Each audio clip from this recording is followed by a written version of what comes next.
Hello नमस्कार friends, Manoj Rohit Singh. You are watching my official YouTube channel petrol for SSC for better preparations. और UP BEd entrance examinations का date already announce हो चुका है 19 मई को, लेकिन कुछ लोग रूमर्स फैला रहे हैं कि ये डेट बढ़ चुका है। ऐसा कोई ऑफिशियल नहीं है, वो खाली रूमर्स, झूठा है। ठीक है, तो उस पर ट्रस्ट नहीं करना है। 19 मई आप लास्ट डेट समझिए और अपने प्रिपरेशंस को लगातार एफर्ट लगाते रहिए। 40 दिन है, 40 दिन में हम लोग क्या कर सकते हैं उसी के बारे में ये वीडियो है। डिस्कस करेंगे सिलेबस के बारे में भी, और क्योंकि बहुत सारे बच्चे भी क्या अभी भी बुक्स नहीं परचेज किए तो वो भी सजेस्ट करूंगा। अच्छे समझते हैं, चलिए चलते हैं स्क्रीन पर, और स्क्रीन पर आप लोगों को डिटेल में यूपी बीएड एंट्रेंस एग्जाम 2021 के लिए क्या बेहतरीन स्ट्रेटजी हो सकती है, क्योंकि आप लोगों को पता है 40 दिन बचे हुए, केवल 40 दिन। ठीक है, तो पूरा मेहनत लगा देना है, पूरा एफर्ट लगा देना है। जो चीज़ अभी तक आपने पढ़ा है उसको रिवाइज भी करना है।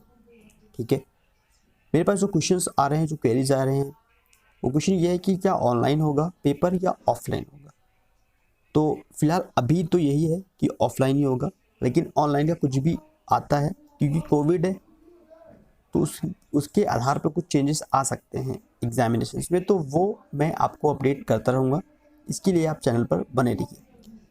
और सेकेंड क्वेरी ये आता है कि क्या नेगेटिव मार्किंग है। अब ये क्वेश्चन इसलिए उठ रहा है क्योंकि ऑफिशियल जो उन्होंने अनाउंस किया था, तो लखनऊ यूनिवर्सिटी की तरफ से ऑफिशियल ऐसा कुछ भी अनाउंस नहीं किया गया है कि नेगेटिव मार्किंग है, लेकिन पिछली बार उन्होंने दिया था कि 1/3 नेगेटिव मार्किंग है।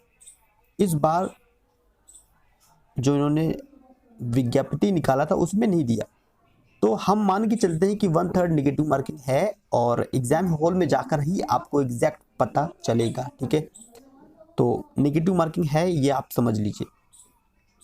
ठीक है, एक कोई क्वेरी आता है कि हमें सरकारी सीट कितने नंबर पर मिल जाएगा। तो डियर 400 नंबर का पेपर है, और 400 नंबर में से आप ये मान के चलिए कि 250 प्लस नंबर आपको लाना है, 260, 270, 280, अगर आप जनरल कैटेगरी से हैं। क्योंकि 5 लाख, टोटल 5 लाख से ज़्यादा अभ्यर्थियों ने आवेदन किया। जो सरकारी सीट होती है मात्र 10,000 होती है, तो कट ऑफ होने वाला है, ये भी तय है। ठीक है, तो मान के चलिए आप 300 अगर कोई लाता है ना, तो वो तो एश्योर हो जाइए कि आपको सरकारी सीट मिल जाएगा। बट 280, 260 इनको भी इजीली मिल जाएगा, तो 250 से ऊपर आपको मार्क्स लाना है। ठीक है, क्लियर हो गया। सिलेबस अगेन मैं रिपीट कर देता हूँ। 100 मार्क्स मतलब 2 पेपर होगा। एक पेपर होगा आपका 100 क्वेश्चन, 50-50 क्वेश्चन का। पहले 3 घंटे का था, लेकिन टाइम अभी भी कम कर दिया है, तो 2 ही घंटे का है। तो 2 आवर में आपको 100 क्वेश्चन करना होगा। जनरल नॉलेज का 50 क्वेश्चन, और आप एक लैंग्वेज का टेस्ट होगा, चाहे आप हिंदी लीजिए चाहे इंग्लिश लीजिए, वो आपने फॉर्म भरते समय ही सिलेक्ट किया होगा।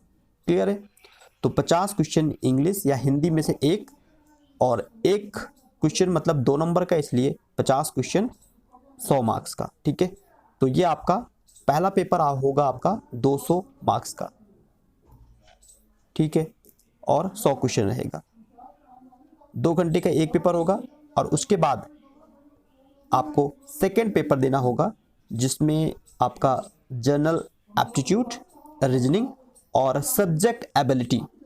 अगर आप आर्ट हैं तो आर्ट से संबंधित क्वेश्चन आएगा, अगर आप कॉमर्स से हैं तो commerce.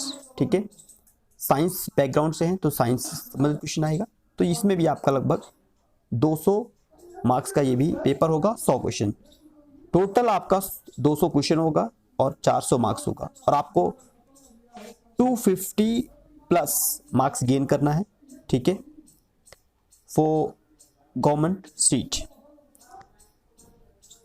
Syllabus BEd JE entrance examinations के लिए, जिसमें आपका लगभग हिस्ट्री, ज्योग्राफी, पॉलिटी और सोशल इशू संबंधित क्वेश्चंस, और science, general science, 5 years plans, current affair. Important update ये है कि इस चैनल पे मैं आपको करंट अफेयर डेफिनेटली दे रहा हूँ। तो monthly, weekly current affair available हो जा रहा है, 1 लाइनर, और वो भी लिख कर। ठीक है, मैथ्स क्वेश्चन है तो वो मैं आपको एग्जाम से लगभग 20 दिन पहले आपको प्रोवाइड कर दूंगा, आप उसको याद करके जा सकते हैं। इंग्लिश, अगर कोई इंग्लिश लेता है तो आपको reading comprehension, fill in the blanks, error corrections, antonym and idioms and phrase, spelling error और one time one word substitution. तो ऐसे कुछ क्वेश्चन आता है, बहुत इजी होता है। इंग्लिश भी कोई बहुत टफ नहीं आने वाला है, ठीक है, 10th लेवल का। और हिंदी भी वही चीज़ है, संधि, समास, उपसर्ग, प्रत्यय, रस, छंद, अलंकार। आई होप आप लोग पढ़ रहे होंगे सभी टॉपिक्स को, जो भी इसमें इंपॉर्टेंट टॉपिक है उसको याद भी कर लीजिए, ठीक है। तो ये सिलेबस है। जनरल एप्टीट्यूड में आपका रीजनिंग की ये सारे क्वेश्चंस, ये सारे टॉपिक्स हैं, और इसमें से बहुत सारे क्वेश्चंस मैं आपको करा चुका हूँ। जैसे कि देखो, ब्लड रिलेशन मैंने आपको पढ़ाया, ठीक है, और कोडिंग डिकोडिंग भी मैंने आपको क्लियर करवा दिया है, ठीक है। और ये सारे क्वेश्चंस जब मैं आपको प्रैक्टिस करवाता हूँ तो उसमें ऑलरेडी शामिल कर ही देता हूँ। और अगर आपको कुछ ऐसा टॉपिक है जो कि आपको टफ लग रहा है तो वो आप कमेंट करते हैं तो मैं आपको वीडियो प्रोवाइड कर दूंगा। तो इसमें भी आपको कुछ प्रॉब्लम होना नहीं चाहिए। सब्जेक्ट एबिलिटी क्या है भाई, 10th और 12th में आपने जो पढ़ा है वही आने वाला है, तो इसमें भी कुछ ज़्यादा इश्यू है नहीं, ठीक है, क्लियर है। बुक्स मैं आपको सजेस्ट करता हूँ, ये वही चीज़ है, सिलेबस है जो अलग अलग बुक्स में गिवन है, ठीक है। कला वर्ग के लिए ये सारा सेक्शन आपको पढ़ना होता है। आते हैं इम्पोर्टेंट बुक्स। तो एक तो अग्रवाल का बुक्स ले सकते हैं या फिर आप अरिहंत का बुक ले सकते हैं। जैसे विज्ञान वाले बच्चे हैं तो फिर वो विज्ञान वर्ग का या लगभग 15 प्रैक्टिस सेट है। कला वर्ग हैं तो कला वर्ग की बुक ले लीजिए, और अगर कॉमर्स से संबंधित है तो वाणिज्य वर्ग का ये ले सकते हैं अरिहंत के लिए। ये प्रैक्टिस सेट है, प्रैक्टिस सेट लगाना इंपॉर्टेंट है जिससे हमें पता लगता है कि अभी प्रीवियस क्या चल रहा है पैटर्न।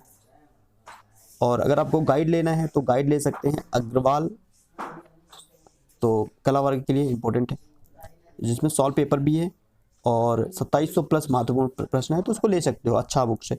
और वही इसका क्या है, प्रैक्टिस सेट है, तो मैं भी आपको प्रैक्टिस करवा ही रहा हूँ, तो ले भी सकते हैं। अदरवाइज चैनल पर जुड़े रहिए तो मैं आपको प्रोवाइड कर दूंगा इम्पोर्टेंट। और कुछ क्वेरीज है बीएड संबंधित, कुछ भी जानकारी है तो आप कमेंट कर सकते हैं, उसका जवाब मैं आपको दे दूंगा। Thank you for watching this video. Next video फिर से मिलते हैं, तब तक के लिए धन्यवाद फ्रेंड्स।